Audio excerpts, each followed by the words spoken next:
Assalamualaikum warahmatullahi wabarakatuh. Apa kabar semua teman-teman? Semoga selalu sehat dan bahagia. Baiklah, hari ini kita langsung aja ya. Saya akan bicara tentang tips komunikasi, tips efektif seni berbicara. Dan ini merupakan bagian yang kedua dari yang pernah saya janjikan. Jadi di tips praktis komunikasi ini saya akan menyampaikan beberapa tips yang sangat praktis, sangat sederhana, tapi sangat powerful untuk membangun hubungan yang baik saat kita berkomunikasi dengan orang lain.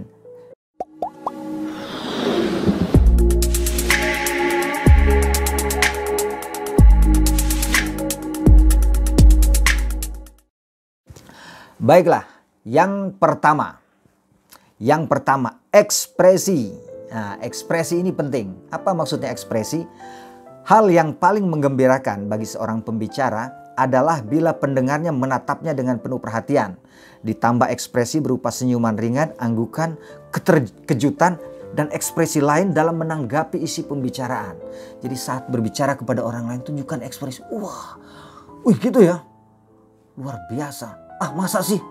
Yang benar aja. Jadi apapun sebenarnya celetukan kita, terus ekspresi wajah kita, sikap kita itu menunjukkan begitu perhatiannya kita kepada orang yang berbicara kepada kita. Artinya ekspresi itu menyesuaikan dengan konten yang dibicarakan oleh teman kita gitu loh. Jangan ekspresinya dia cerita kesedihan kita ketawa-ketawa untuk mengekspresikan kayak gitu ya. Artinya kita penting untuk berekspresi, menyesuaikan diri dengan apa yang disampaikan oleh kawan kita. Kalau dia menunjukkan kesedihan, dia merasa ini pesan penting, kita harus menunjukkan ekspresi. Oh iya, benar, ini pesan yang sangat penting. Ingat, ini sangat sederhana tapi powerful. Jadi berekspresilah, tunjukkan ekspresi saat kita berkomunikasi. Kemudian yang kedua, hindari perangkap. Pernahkah kita merasa terperangkap oleh seseorang yang terus-menerus bicara seolah tidak memberikan kesempatan kepada teman bicaranya? Jadi dia ngomong terus gak selesai-selesai gitu loh. Ya kan? Sehingga orang juga pengen bicara tapi nggak bisa. Tapi karena apa? Sudah terperangkap dengan omongan dia yang kepanjangan. Jadi orang mau nyela itu nggak bisa. Artinya dia memerangkap orang lain dengan omongannya. Hindari memerangkap orang lain. Berikan kesempatan pada mereka untuk merasakan kenyamanan berbicara dengan Anda. Karena kalau orang lain sudah terperangkap dengan bicara kita yang terus-menerus tanpa henti, tidak memberikan kesempatan orang lain untuk menanggapi, merespon, maka dia nggak nyaman bicara dengan kita. Dan ternyata teman-teman, orang seperti ini banyak kita temui. Dia hanya ingin didengarkan, tidak mau mendengarkan orang lain. Artinya apa? Dia sudah memerangkap pendengarnya dengan bicara dia. Dia perangkap orang lain.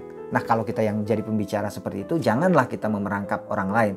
Ya, kita harus sadar bahwa orang lain juga ingin bicara. Kita harus ingat itu. Oke, jangan kita perangkap. Jadi kita bicara, kita berikan juga kesempatan orang lain untuk berbicara. Ini akan membina hubungan yang bagus dengan orang lain. Oke, apa yang ketiga? Nah, yang ketiga adalah komentar fisik. Hati-hati, komentar fisik. Jangan pernah mengomentari kondisi fisik seseorang, apalagi jika Anda tidak begitu akrab dengannya. Sebagian orang terkadang menganggapnya sebagai hinaan. Hati-hati, kalau kita nggak akrab, kita nggak tahu siapa dia, kita komentar fisik itu bisa bisa membuat orang lain tersinggung. Contohnya apa? Ternyata Anda tuh nggak setinggi yang di foto ya. Di foto kelihatannya tinggi, ternyata itu kelihatannya bercanda biasa ya, komentar fisik. Tapi bisa membuat orang lain tersinggung. Misalnya begini juga. Matanya kenapa tuh? Kok kelihatan kayak lesu banget, kita habis begadang ya? Sebenarnya bagus. Untuk teman-teman yang sudah akrab, oke. Tapi untuk orang-orang yang tidak begitu kita kenal, kita komentari fisiknya. Kenapa nggak komentari yang lain aja? Yang positif-positif.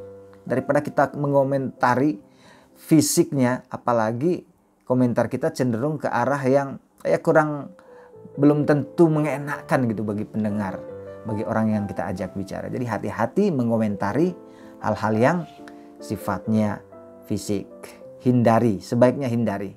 Bahkan untuk teman yang akrab sekalipun, kecuali kita perhatian untuk memberikan solusi ya. Oke. Yang keempat, kekuatan anggukan. Anggukan itu ternyata punya kekuatan dan ini sudah diuji ya, sudah diriset gitu. Anggukan itu bersifat menular. Orang yang Anda ajak bicara akan cenderung tertular oleh anggukan Anda. Nah, gunakan kekuatan anggukan ini saat Anda ingin memperoleh persetujuan. Jadi kalau ingin memperoleh persetujuan, Pak gimana Pak? Kayaknya oke ya Pak ya, kalau misalnya harganya turun dikit, bolehlah ya Pak ya, boleh ya, sambil angguk-angguk. Itu biasanya punya kekuatan untuk mempengaruhi orang lain. Karena mereka akan ikut mengangguk tanpa mereka sadari. Ini sudah diriset ya, sudah melalui penelitian bahwa ternyata memang benar anggukan itu adalah sesuatu yang bersifat menular. Nah teman-teman, mudah-mudahan 4 tips ini yang merupakan bagian kedua dari paket seni berkomunikasi. Nanti mudah-mudahan kita bertemu lagi dalam bagian yang ketiga.